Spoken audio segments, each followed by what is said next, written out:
Welcome to another video. और आज की वीडियो में करेंगे रिव्यू ब्लैक क्लोवर का एपिसोड 45, 46 और 47 का। तो चलिए जानते हैं कि क्या हुआ ब्लैक क्लोवर का एपिसोड 45, 46 और 47 में।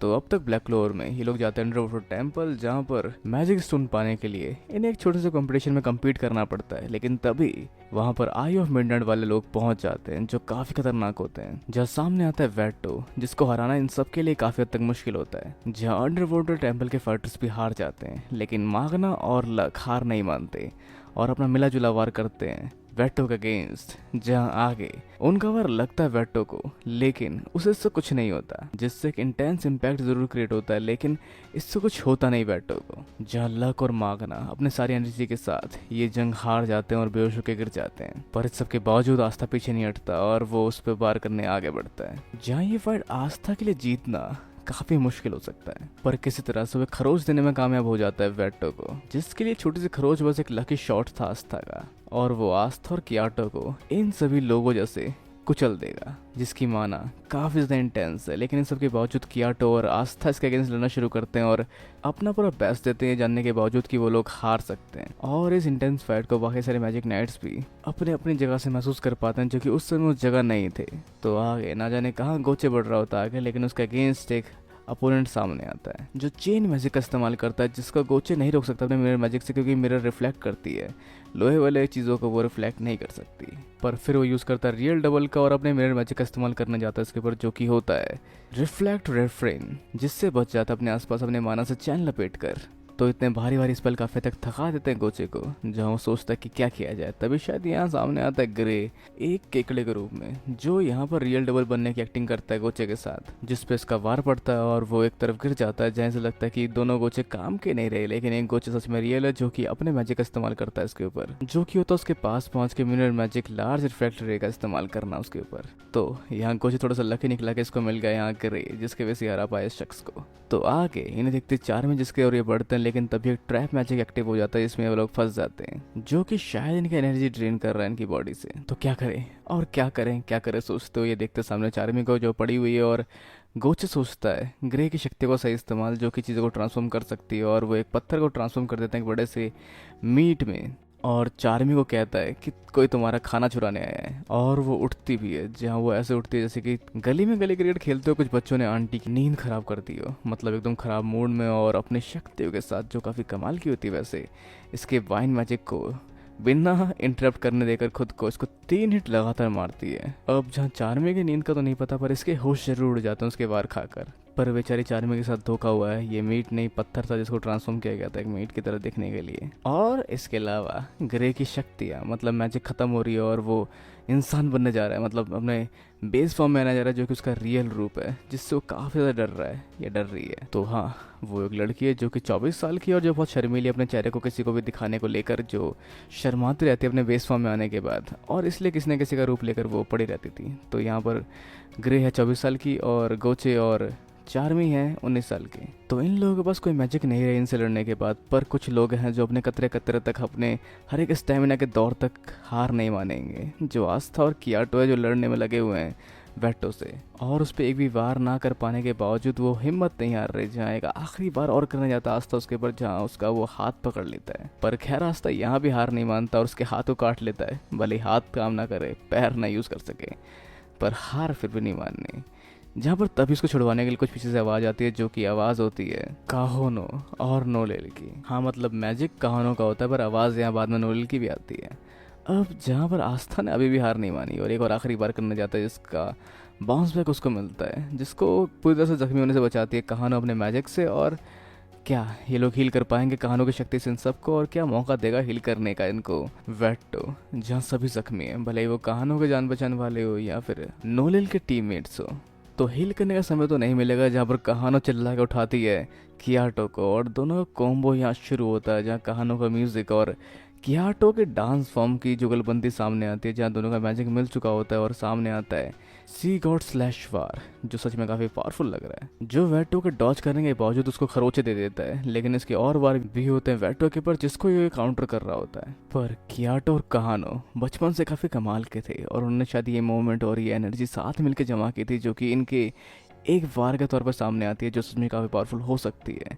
जहाँ लगातार कई वार होते हैं वेटो के ऊपर, वेटो एक को भी डॉच नहीं करता, मतलब एक को भी काउंटर नहीं करता, सबको डॉच करने में लगा होता है।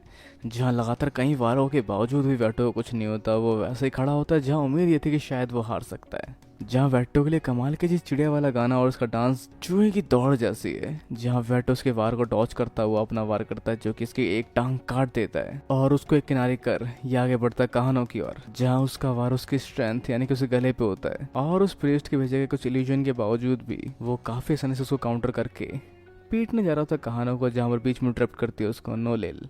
पर वो डरी होती है अपने वारों को लेकर, लेकिन कहानो टेलीपैथी से उसको कहती है कि शक्ति तुम्हारे अंदर ही है, तुम काफ़ी कमाल की हो, डरो मत। जहाँ उसकी हिम्मत हम आगे देख पाते हैं और उसके आसपास उसकी माना की एक लेयर सी बन जाती है जो काफ़ी दूर तक फैलती है और उसकी शक्तियाँ अभी कमाल की है। जहाँ इसके बाद वेटो कहानों को छोड़कर बढ़ता है नोलिल की ओर, क्योंकि वो देख पाता है इसकी कमाल की शक्ति को, जिसका मतलब कि नोलिल एक रॉयल है और ये लोग नफरत करते हैं रॉयल से। पर अपने मानव को संभालते हुए इस्तेमाल करती है सी ड्रैगन रॉर मैजिक का, जिसे वेटो भी अपनी मैजिक से रोक रहा होता है। लेकिन नोएल की इतनी सारी शक्ति और हिम्मत के आगे शायद ये ना टिक पाए।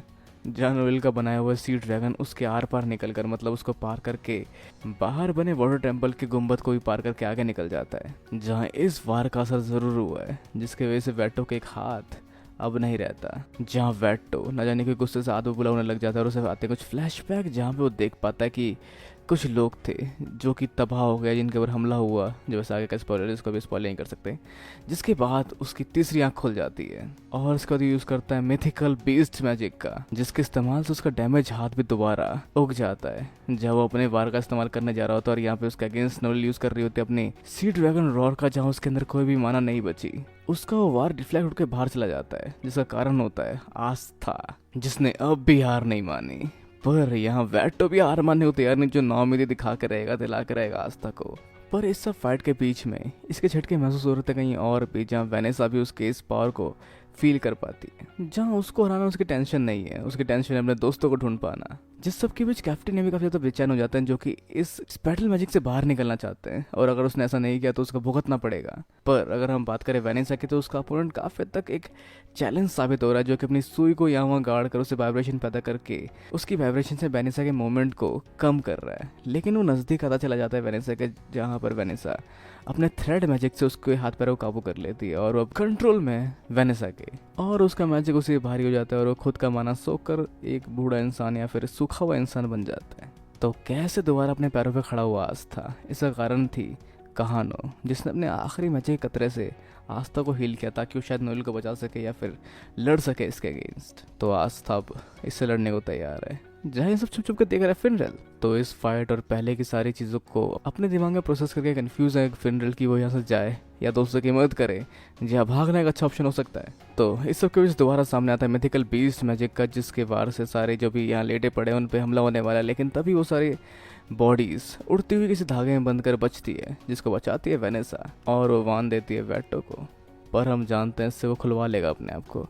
जहाँ दोबारा अपने बार का इस्तेमाल करने जा रहा हो तो इनके ऊपर, जिसको कि इस बार डिफ्लेक्ट किया आस्था ने नहीं, एक स्पेटल मैजिक यूज़र ने, जो फिनरल है, जो कि पीछे नहीं रह पाया इतने डरने के बावजूद भी, जो ऐसा करने के बाद और डर रहा है कि अब क्या करेंगे। पर वेनेसा हार मानने को तैयार नहीं है और वो जानते हैं कि फिनरल के साथ से वो लोग हरा सकते हैं इसको, जहाँ उसको एक हक के बदले मना लेती है, जहाँ पर उनकी बारी अपने थ्रेड मैजिक से खुद इस पर वार ना करना, जहाँ आस्था की थकी बॉडी को उठाकर उसके एंटी मैजिक सोर्ड से इस पर वार करवाना और फिनरल की स्पेटल मैजिक से इसको बूस्ट कराना। जहाँ तीनों तैयार अपने जुगलबंदी को लेकर और वेटो भी तैयार है अपनी शक्ति को लेकर इनको कुचलने के लिए। जहाँ वेनेसा संभालती आस्था की बॉडी और काफ़ी तेज से बढ़ाती है आगे, जहाँ फिनरल उसकी वारों को अपने स्पेटल मैजिक से काउंटर करके उसका वार उसी पे कर रहा है। तो वो अपने लॉन्ग रेंज वाले वारों को छोड़कर अपने शॉर्ट रेंज की शक्तियों को आजमाने पहुंचता है और मुक्केबाजी की तरफ बढ़ता है आस्था के अगेंस्ट, जहाँ आस्था की मदद यहाँ भी कर रहा है फिनरल उसको बचाने के लिए। पर फिनरल के स्पेटल मैजिक को भाप के जान पाता है कहाँ से निकलेगा आस्था, लेकिन थ्रेड मैजिक इसकी डेस्टिनी चेंज कर देती है और इन तीनों के वार काफ़ी कमाल के लगते हैं, जहाँ पर न जाने कैसे ये तीनों काफ़ी सही सही तालमेल बैठा लेते हैं, जहाँ पर कंफ्यूज करने में काफ़ी हद तक कामयाब होते हैं वेटो को। जहाँ स्पेटल मैजिक से निकलता है एक चट्टान जिससे कंफ्यूज हो जाता है और नीचे से आता है स्पेटल मैजिक का इस्तेमाल करते हुए आस्था, जो कि अपने वार से मजा चखा के रहेगा और इस वार से हरा के ही मानेगा वेटो को। जहाँ उसके तलवार का एक सीधा वार लगता है वेटो को। तो क्या वेटो से हार गया है? जानने के लिए इंतजार करें इसके नेक्स्ट पार्ट का। और वैसे आप हमसे रोज जुड़ सकते हैं हमारे गेमिंग चैनल पर, जिसका डिस्क्रिप्शन में मैं लिंक दे दूंगा या फिर कमेंट में इसका लिंक मिल जाएगा आपको। तो वैसे आगे आने वाले एपिसोड्स के विचार अपने नीचे कमेंट बॉक्स में बता सकते हैं और हमारी वीडियो को लाइक शेयर और सब्सक्राइब करना है बिल्कुल ना भूलें, ताकि हमें मोटिवेशन मिले और जल्दी जल्दी और इसकी टॉपिक को आगे बढ़ाने का। तो अपने विचार नीचे कमेंट में बताना बिल्कुल ना भूलें, वीडियो को लाइक शेयर सब्सक्राइब करना है बिल्कुल ना। तब तक मिलते हैं अगली वीडियो में। Sayonara and have a nice day.